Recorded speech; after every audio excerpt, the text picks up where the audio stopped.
Assalamualaikum warahmatullahi wabarakatuh. Selamat pagi. Hai, ketemu lagi dalam asesmen kelas 9 ruang 5. Dalam pertemuan ini kita akan membahas salah satunya yaitu perkembangan tumbuhan. Selamat menyaksikan. Ini bersama Nur Halimah dengan materi vegetatif aseksual. Pterocarpus indicus atau biasa kita sebut dengan pohon ketapang kencana ini berasal dari wilayah Asia Tenggara loh. Dan juga menjadi salah satu jenis ketapang yang paling umum kita temui di Indonesia loh.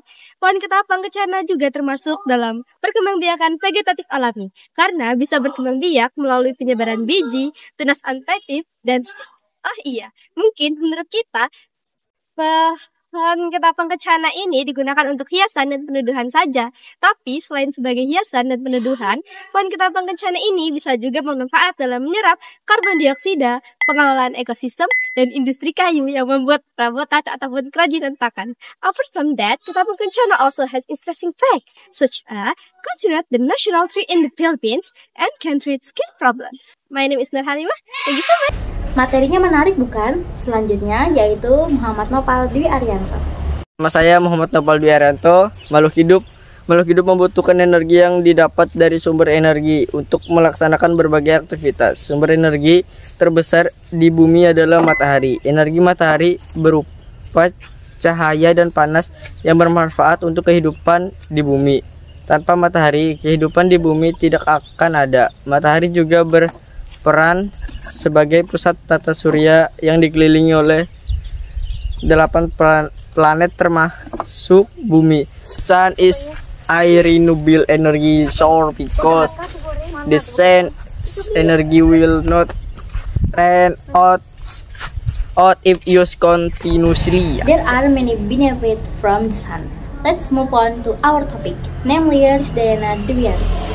Penebangan hutan untuk lahan pertanian atau peternakan atau untuk alasan lain. Penyebab emisi ketika ditebang, pohon melepaskan karbon yang telah mereka simpan. Di sisi lain, hutan menyerap karbon dioksida. Oh yes, my name is Risdayana Dewianti.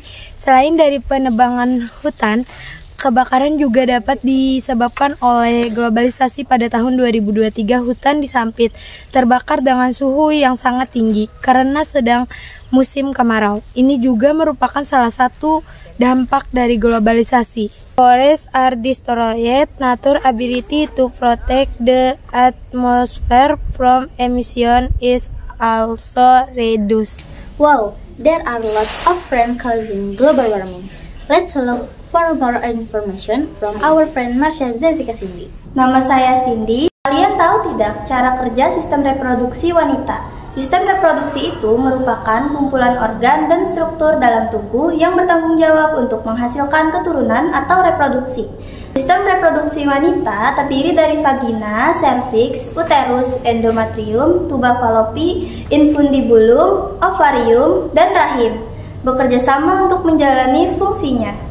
Friends, let's go to know anatomy sistem reproduksi wanita. Please listen to my explanation. Sistem reproduksi wanita itu adalah bagian tubuh yang memungkinkan wanita untuk melakukan hubungan seksual, bereproduksi, dan mengalami siklus menstruasi. Pada dasarnya, fungsi utama organ reproduksi wanita adalah untuk memproduksi sel telur, bisa disebut juga dengan ovum, dan menjadi tempat terjadinya pembuahan. Jaga kesehatan reproduksi kita ya teman-teman. Selanjutnya, Fatan Artika Masdipura. Ciri-ciri makhluk hidup. Setiap makhluk hidup memiliki ciri-ciri, mulai dari ciri-ciri yang khusus sampai ciri-ciri yang umum. Living creatures consist of humans, animal, and plants.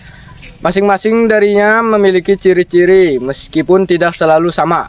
Ciri-ciri makhluk hidup yaitu bergerak, peka terhadap rangsang, bernapas, beradaptasi, memiliki bahan genetik, memerlukan makanan, mengeluarkan zat sisa, berkembang biak, tumbuh dan berkembang. Saya Patan, terima kasih. Selanjutnya Tiara Julianti. Nama saya Tiara Julianti, bisa dipanggil Tiara. Perkembangbiakan aksesual pada hewan tidak melibatkan alat reproduksi, tetapi menggunakan bagian tubuhnya untuk membentuk individu baru. Three ways of asexual reproduction and animal are as follow. A. Pertunasan. Contoh hewan yang berkembang dengan cara pertunasan, misalnya Hydra sp. B. Fragmentasi, proses pemataan atau pemotongan tubuh hidup menjadi dua bagian atau lebih. Contoh hewannya, intel, cacing pipih, planaria sp. C. Parthenogenesis, suatu peristiwa perkembangan si sel kelamin betina menjadi individu baru tanpa melalui pembuahan, misal kutu air dan lebah. Ini contoh gambar petunasan, ini fragmentasi parthenogenesis. Surely you are already familiar with this creature. Just Sani Navia Ramadhani. Bersama Sani Navia Ramadhani dengan materi ciri-ciri makhluk hidup. Kalian pasti sudah tidak asing kan dengan makhluk hidup satu ini? Ya, ini adalah kucing. Kucing termasuk hewan mamalia karena melahirkan. Kucing juga termasuk kelompok hewan karnivora karena pada dasarnya adalah pemakan daging. Ciri-ciri dari kucing yaitu mempunyai telinga yang runcing, mempunyai penglihatan yang tajam, apalagi pada malam hari, mempunyai kumis, mempunyai hidung, mempunyai mulut, mempunyai kuku yang panjang agar bertahan dari musuh, mempunyai bulu, dan mempunyai ekor. Living creature are very cute friends. Let's continue to Adli Rahmat Ramadan. Dan saya Adli Rahmat Ramadan. Teknologi ramah lingkungan kini ramai dipasarkan di mana-mana. The background to the emergence of environment-friendly technology is concerned about the increasing hot condition of the earth, which various changes in the life of creator it.